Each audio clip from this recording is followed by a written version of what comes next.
بسم الله الرحمن الرحيم. تبارك الذي بيده الملك وهو على كل شيء قدير، الذي خلق الموت والحياة ليبلوكم أيكم أحسن عملا وهو العزيز الغفور، الذي خلق 7 سماوات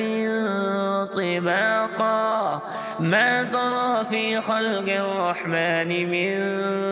تفاوت فارجع البصر هل ترى من فطور ثم ارجع البصر كرتين ينقلب إليك البصر خاسئا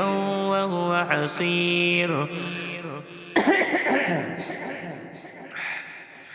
ولقد زينا السماء الدنيا بمصابيح وجعلناها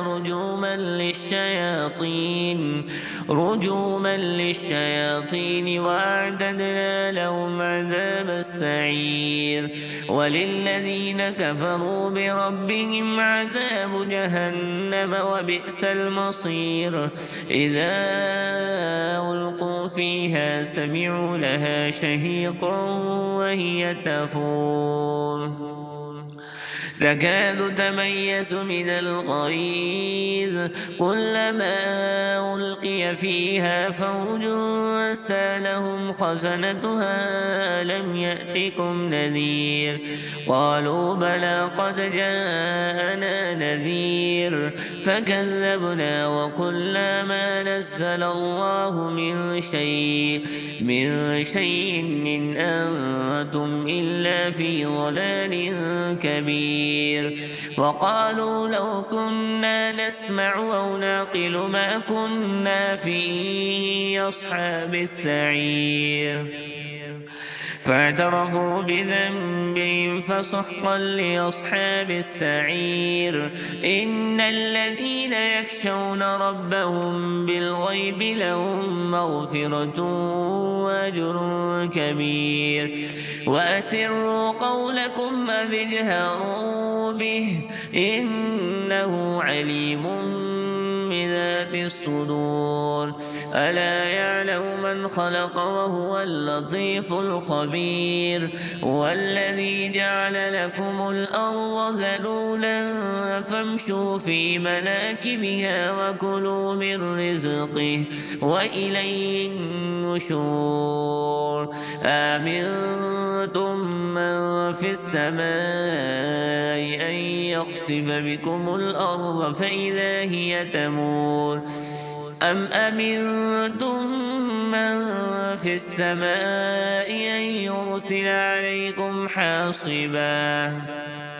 فستعلمون كيف نذير ولقد كذب الذين من قبلهم فكيف كان نكير أولم يروا إلى الطير فوقهم صافات ويقبضن ما يمسكهن إلا الرحمن إنه بكل شيء بصير أمن هذا الذي هو جند لكم ينصركم من دون الرحمن إن الكافرون إلا في غرور أمن هذا الذي يرزقكم إن أمسك رزقه بل لجوا في عتو ونفور أفمن يمشي مكبا على وجهه أهدى أمن يمشي سبيا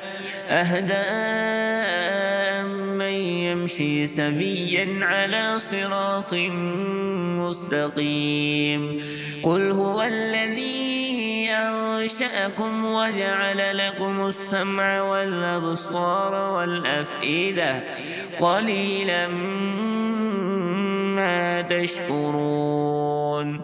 قل هو الذي ذرأكم في الأرض وإليه تحشرون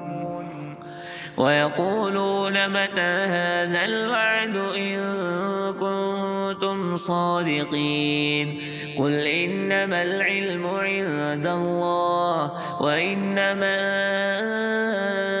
وأنا نذير مبين فلما رأوه زلفة سيئت وجوه الذين كفروا وقيل هذا الذي كنتم به تدعون قل أرأيتم إن أهلكني الله ومن معي أو رحمنا فمن يجير الكافرين من عذاب أليم قل هو الرحمن آمنا به وعليه توكلنا فستعلمون من هو في ضلال مبين قل أرأيتم إن أصبح ماؤكم غورا فمن يأتيكم بماء